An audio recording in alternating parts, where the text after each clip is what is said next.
नमस्कार मेरे प्यारे पशुपालक एवं किसान भाइयों को।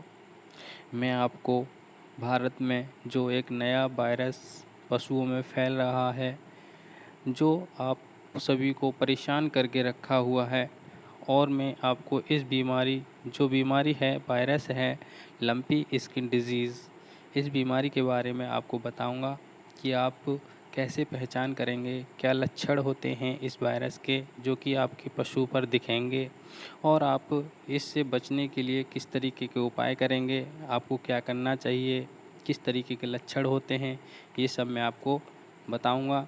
आप पूरी वीडियो शुरू से एंड तक ज़रूर देखें, जिससे कि आपको पूरी तरह से जानकारी हो सके।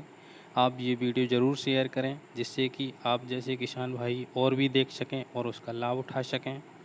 तो ये वीडियो चलिए आपको देखिए क्या है लंपी वायरस। लंपी वायरस एक कैपरी पॉक्स फैमिली का वायरस है। इस वायरस की वजह से पशुओं के शरीर में लंपी स्किन डिजीज़ हो रही है। दोस्तों, इस फैमिली के 2 वायरस और हैं, जिनका नाम है गॉट पॉक्स वायरस और शीप पॉक्स वायरस। इनसे भी इसी प्रकार की बीमारी होने का डर है। जो लंपी वायरस है, इसके 2 फैमिली मेम्बर हैं, गॉट पॉक्स वायरस और शीप पॉक्स वायरस। तो आप इनसे भी कैसे बच सकते हैं, इसके भी उपाय आपके लिए मैं आपको बताऊंगा। तो देखिए, अब आपको बताऊंगा कि आप कैसे पहचान करेंगे, क्या लक्षण होते हैं लंपी स्किन डिजीज़ के लक्षण। जब कोई इस वायरस से संक्रमित हो जाता है, दोस्तों, इस बीमारी से जो कोई भी पशु संक्रमित होता है, तो उसके शरीर में गांठें बन जाती हैं, थक एकदम से उछला-उछला थक्के-थक्के से बन जाते हैं, चकते-चकते से। सो उससे देखकर आप पहचान सकते हैं।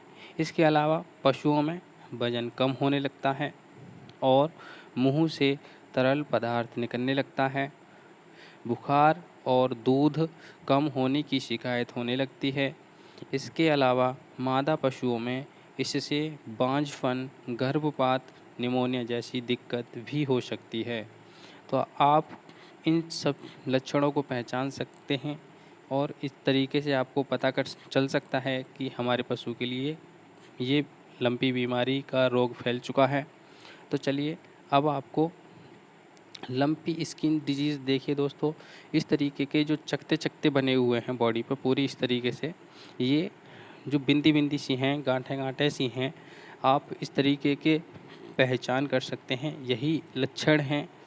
देखिए, ये बीमारी एक ऐसी बीमारी है जो पूरे शरीर पर एकदम से पशु के पूरी बॉडी पर चकते-चकते गाँठें जैसी हो जाती हैं, यही लंपी स्किन डिजीज़ का एक लक्षण है। तो चलिए, अब आपको बताता हूँ किस वजह से फैलता है ये वायरस। दोस्तों, मेरे प्यारे किसान भाइयों, पशुपालक भाइयों, मैं आपको बता दूँ कि ये वायरस मच्छर, मक्खी, जूं और ततैया की वजह से होती है। इसके साथ ही ये संक्रमित मवेशियों के सीधे संपर्क में आने और गंदे पानी की वजह से भी हो रही है। आप ये सोच रहे होंगे पशुपालक भाई कि आपने अपना पशु इस बीमारी के डर से क्वारंटाइन में रखा है, किसी कमरे में बंद करके रखा है, घेर में बंद कर रखा है। आप ये सोच रहे होंगे कि आपके पशु को ये लंपी वायरस फैलेगा नहीं, लेकिन क्या आपको ऐसा पता है कि ये मच्छर, मक्खी, जूं, ततैया, इन सब के प्रयोग आपके पशु को काटेगा, किसी दूसरे के पशु को काटेगा, इस तरीके से भी ये फैलने के लक्षण हैं इसके। तो आप इस चीज़ को भी साफ़ सफाई रखें, जैसे कि मच्छर, मक्खी ना रहें। तो देखिए, अब आपको ये बताऊंगा कि क्या इंसानों में भी फैल सकता है यह रोग।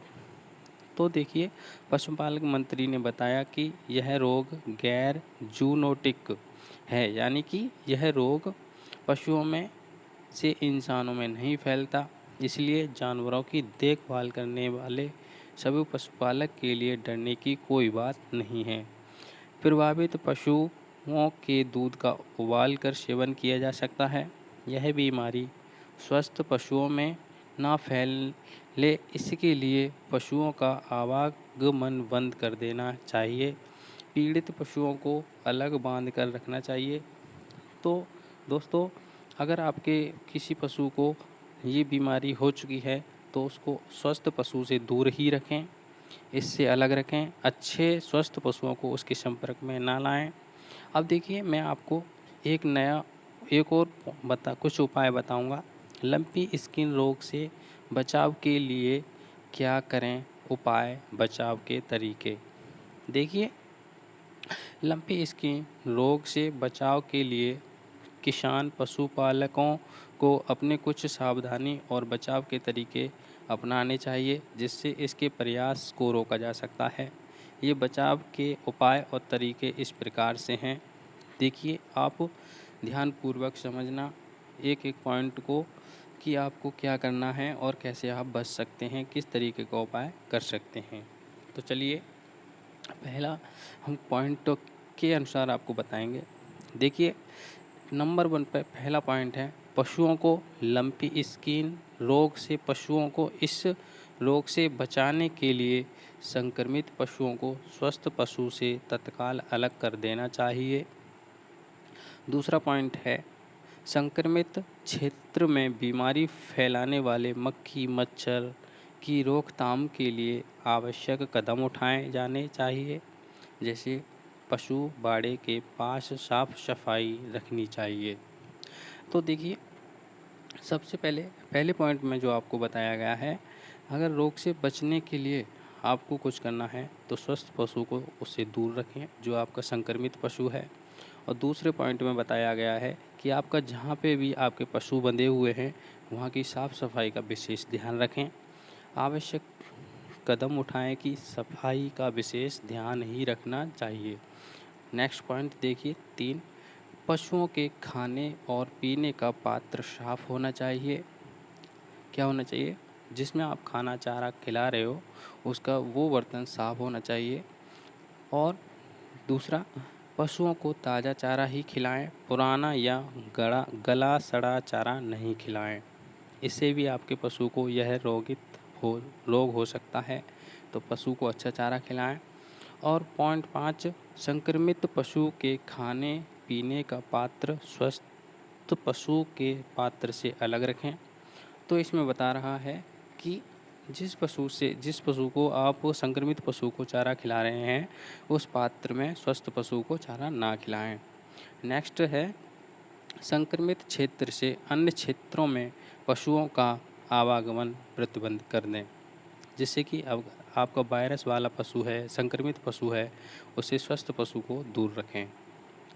7वां पॉइंट है दोस्तों, संक्रमित क्षेत्र के बाजार में पशु बिक्री, पशु प्रदर्शनी, पशु संबंधित खेल आदि पर पूर्णतः प्रतिबंध लगाएं। 8वां पॉइंट है, संक्रमित पशु का सैंपल लेते समय पीपीई किट सहित सभी सुरक्षात्मक उपाय अपनाएं। तो इनका भी आपको विशेष ध्यान रखना है। अब देखिए 9वां पॉइंट है, संक्रमित पशु प्रक्षेत्र घर आदि जगहों पर साफ सफाई, जीवाणु एवं विषाणुनाशक रसायन का प्रयोग करें। तो इसमें जो आपके पास कीटनाशक दवाइयाँ होती हैं जो आप फसल में लगाते हैं, आप उसका छिड़काव कर सकते हैं। जहाँ पर आपका पशु बंधा हुआ है, जहाँ आप अपने पशु को रखते हैं वहाँ पे आप स्प्रे कर सकते हैं। जैसे जो फसलों में लगाते हैं मक्का में कोल्ड वगैरह जो कीटनाशक जो दवाइयाँ होती हैं, आप उसका भी छिड़काव अपने पशु के नीचे कर सकते हैं। पॉइंट 10 है लास्ट, रोग के लक्षण दिखने पर तुरंत ही अपने नज़दीकी पशु चिकित्सालय में या पशु चिकित्सक से संपर्क करें। तो दोस्तों, अगर आपको इस तरीके के लक्षण दिखते हैं तो आप इसमें लापरवाही ना बरतें। आपको हमेशा तत्पर रहना है। इस बीमारी के खिलाफ आपको तुरंत किसी चिकित्सालय या पशुपालक जो पशु का डॉक्टर है, चिकित्सक है, उसको बताएं, जिससे कि आपको आपके पशु के लिए ट्रीटमेंट दे सके और अच्छा हो सके। तो ये वीडियो को शेयर करना जिससे कि आप जैसे किसान भाई, पशुपालक भाई और भी इस वीडियो को देखकर उसका लाभ उठा सकें। Thank you.